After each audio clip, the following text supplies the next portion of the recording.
నర్సింగపూర్ గ్రామంలో శ్రీ అభయాంజనేయ స్వామి దేవస్థానంలో కలసం వేలం వేయగా బూటం సమ్మిరెడ్డి ఆలయ దంపతులు 25,000కు దక్కించుకున్నారు.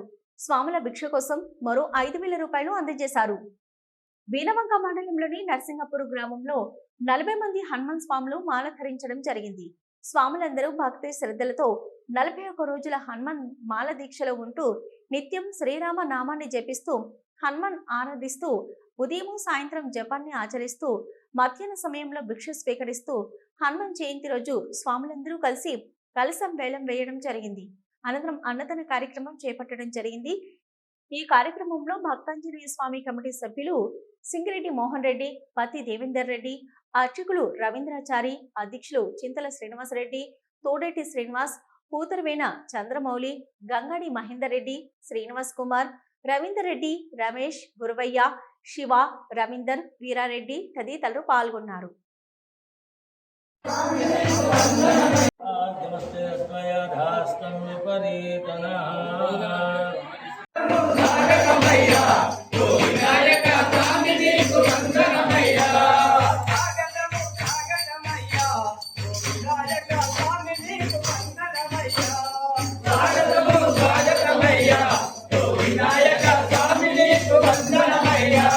ఉన్నటువంటి ఒక లక్షణాన్ని ఆలోచన చేస్తే మూలకారకుడు ఆంజనేయ స్వామి. ఈరోజు రామాయణం కావాలన్నా తర్వాత ఇతరత్ర ఇంకా ఏది కావాలన్నా కూడా ఆంజనేయుడు చాలా విశేషం.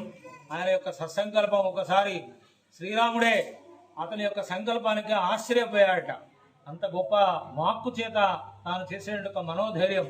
కాబట్టి ఆంజనేయ స్వామిని మనం నిత్యం కనుక పూజించినట్టయితే మనోధైర్యం వస్తుంది, బలం వస్తుంది, తర్వాత శక్తి వస్తుంది, సంపన్నం వస్తుంది, అష్టసిద్ధులన్నీ కూడా కూరుతాయి, అష్టసిద్ధులు కూరుతాయి.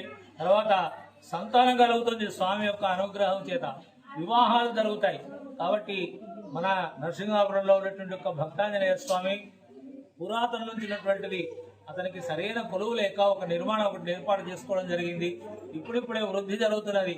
ఈ వృద్ధి జరిగినటువంటి ఒక విషయాన్ని భక్తులందరూ కూడా ఆలోచన చేసి ఈ స్వామి చాలా విశేషమైనటువంటి వాడు, ఇతనిలో కొంచెం శక్తి ఉన్నది, అతని యొక్క శక్తి మనం గ్రహించాలి, ఆ శక్తిని మనం తీసుకోవాలి. అతనికి అనేక అర్చనలు చేసుకున్నట్టయితే శక్తి వస్తుంది, ఆ శక్తి చేత మనకు బలం చేకూరుతుంది. అతనికి మన కోరికలను కూడా అతని ముందు పెడితే నెరవేరేటువంటి అవకాశం చాలా ఉన్నది. కాబట్టి భక్తజనులందరూ కూడా ఈరోజు ఈ యొక్క జయంతి ఉత్సవంలో అందరూ కూడా నిష్కల్మషంగా పాల్గొని ఆంజనేయ స్వామి పుట్టినరోజు సందర్భంగా నన్ను ఈ గుడికి చైర్మన్ చేసినందుకు గ్రామ ప్రజలకు, నాతోటి సభ్యులందరికీ ధన్యవాదాలు తెలుపుతున్నాను.